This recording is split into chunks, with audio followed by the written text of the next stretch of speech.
Hello mga kaigsuunan o mayong adlaw sa inyong tanan no. So naaday ta nga ato daing ihayag ang mga nasulat sa Biblia nga walang labis, walang kulang. Kay di ay mga kaigsuunan sa panahon nga wala pa namatay si Kristus ug ang katong mga nagsimba sa unang panahon wala jud di ay katuy sila'y Diyos. So karon mga kaigsuonan, atong basahon ang Episo 2:12. Noong panahong iyon, hiwalay kayo kay Kristo. Sa panahon daing hiwalay pa kay Kristo, hindi saklaw ang taypan na nababatay sa pangako ng Diyos. So wala daay tunoy ay no. Nooy nabubuhay kayo sa mundo ng walang pag-asa. So kato sila nabuhi dito sila sa kalibutan nga walay pag-asa ug walay Diyos. Nang walang pag-asa at walang Diyos. So kato sila sa unang panahon mga kaigsunan. Wala daay kato sila'y Diyos katong nagsimba sa una bantog rang nagpakatao si Jesucristo para ang kasuguan matuman. So atong basahon ang Epeso 2:15 sa iyang verse 15. Pinawalang bisa niya ang kautusan kasama mga utos at mga alintuntunin nito. So sa ato ba gipawalang bisa ni Kristo itong mga kautusan no nga kuan kay kato daing mga sa unang gasimba puros na dayto mga ilang gisimba ang Diablo dayto. So karon mga kaigsunan ato na pong kay si Pastor Bacalares iya man jud ning gibasa ning Efeso 2:15. So unya ni tubag siya ani sa Roma 3:31 ang tubag ni Pastor Bacalares. So kani man gud si Pastor Bacalares puros kutlo kini gidretso niya, wala niya basaha ang Roma 3:27. Atong basahon ang Roma 3:27. Kaya't ano ngayon ang ating maipagmalaki, hindi kundi ang ating pananampalataya kay Kristo. So kato day mga kaigsunan, kung wala kay pananampalataya kay Kristo, so wala kay ipagmamalaki. Atong basahon ang Roma 3:28.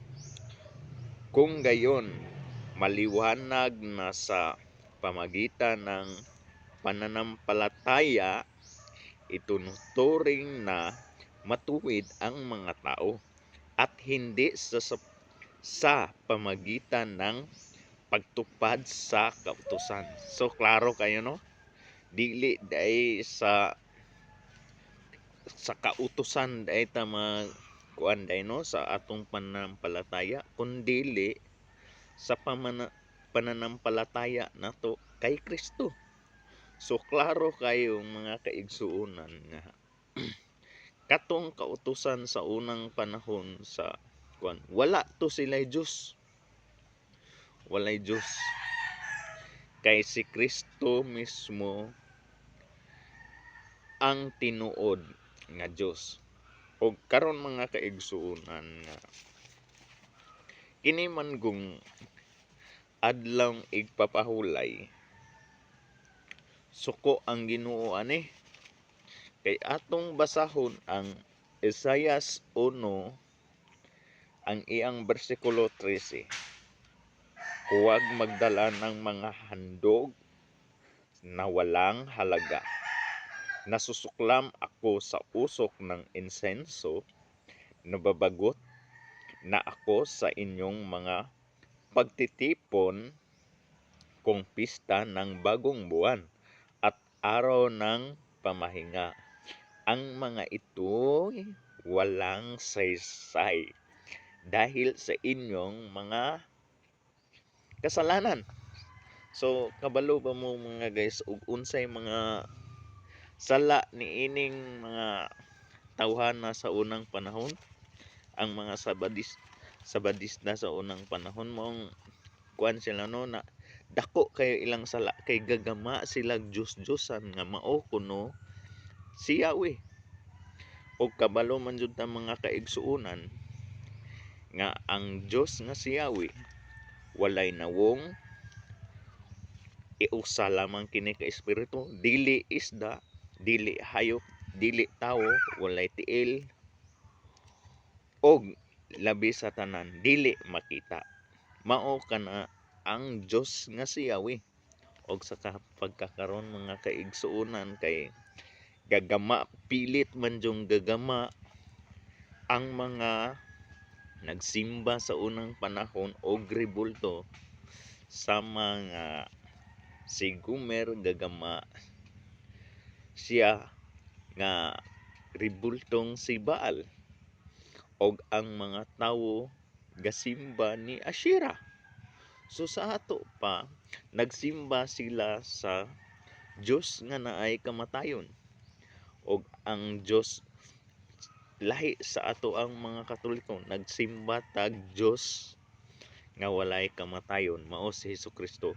Og dili kini matawag nga Diyos-Diyosan kay siya walay kamatayon bisan pa man sa iyang rebulto mga hulagway diha, kana siya matuod nga Diyos walay kamatayon. Mao kana ang partikular nga Diyos-Diyosan ang kanang musimba kag Diyos nga naay kamatayon. Salamat mga kaigsunan ug maayong adlaw sa atong tanan. Hinaot pa unta nga kamo makat-on sa atong mga kasaysayan kani mga kaigsunan. Usa lang kini nako gipang sulat kining mga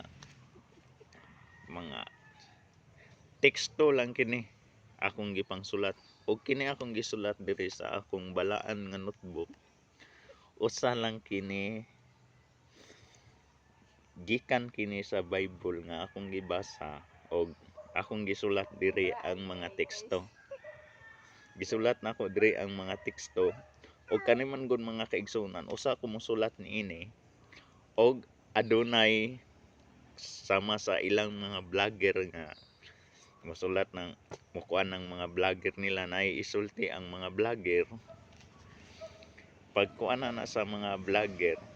Ako dayon nang basahon sa Biblia og na ako'y makita nga sayop ang ilang gipanulti. Usa ko mosulat niini.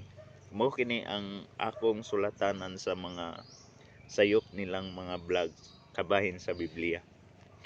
Kay ari nako isulat ang mga teksto. Salamat mga kaigsunan.